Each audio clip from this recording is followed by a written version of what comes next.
Hello, and welcome to this voice-over slideshow introducing the third book of the Love of the Tayamni series, Share Emeth, The Gates of Truth.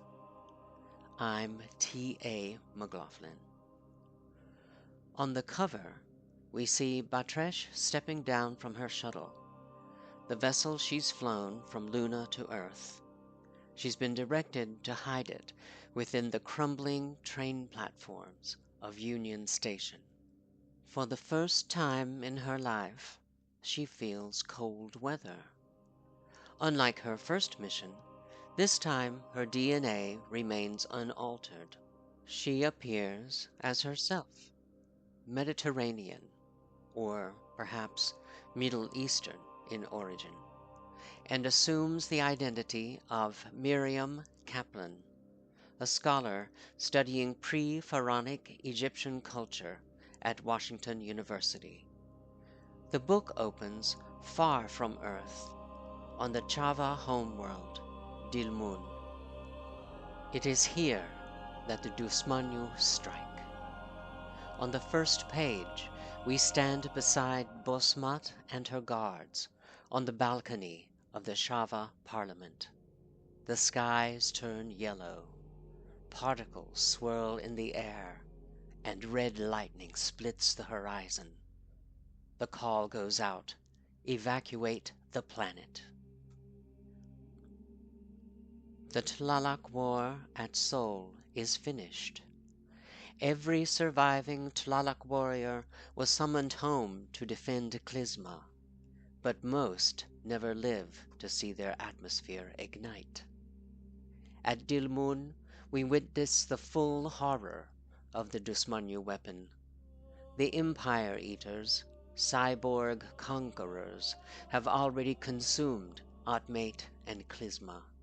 Both empires lie in ruin, their people scattered as refugees. The formidable Tlaloc military exists no more. Meanwhile, on Earth, it's January 1977. Denny and Naomi, newly engaged, have settled in St. Louis after arriving the previous autumn. Like many gay men of this time, Denny is still struggling, trying to build a romantic life with a woman.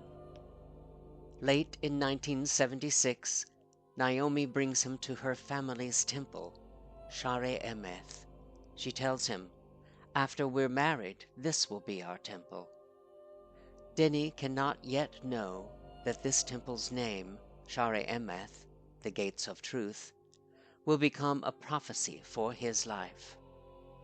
Like St. Louis itself, once called Gateway to the West, Denny must pass through his own gateway to discover who he truly is. Haunted by his parents' fear of poverty, he chooses silence. He hides his truth to survive. Suppressing the self that longs to emerge, he pushes away the thought of becoming the woman he feels inside. Far away, Namazu, now commander of the entire Kataru military alliance, has already lost 2 member worlds to the Dusmanyu. Not knowing which planet will fall next, she leads constant patrols through the systems around Kataru. As empires collapse across the Perseus Transit, waves of refugees flee to safer worlds. The Amelu establish vast encampments along Kataru's narrow Ankita Strip, the twilight zone between eternal day and endless night. One hemisphere burns beneath a desert sun, the other lies frozen in shadow. Only this slim green band can sustain life. Jerry, the human who once aided Batresh on her first mission, now serves the Tayamni on Kataru. He lives at Sipar, the floating capital city that circles the planet's skies. Gifted with Tayamni nanobots, his body renews itself. He becomes 30 years old again, strong, vibrant, ageless. They give him a new name, Ambassador Leu. His task? To oversee the refugee camps on the surface below. Back on Earth, Batresh finds sanctuary among the Sisters of Saint Hypatia, an order mistaken by most for a Catholic convent.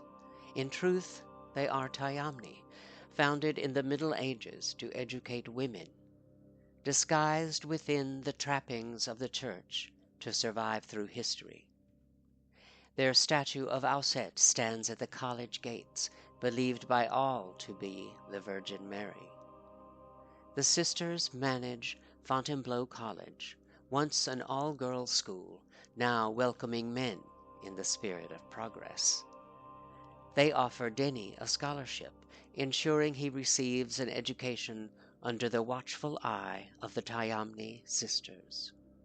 To remain near him, Batresh joins the St. Louis Symphony Chorus and takes resident at the college.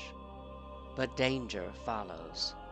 Potacas hybrids have infiltrated Fontainebleau, and among the singers in the symphony chorus is an eknotl, a Tlaloc human hybrid. Meanwhile, at the Perseus Transit, a new alliance between the Kataru and the U.S. military begins to fracture. A human armada is permitted to approach the front lines, but the plan fails.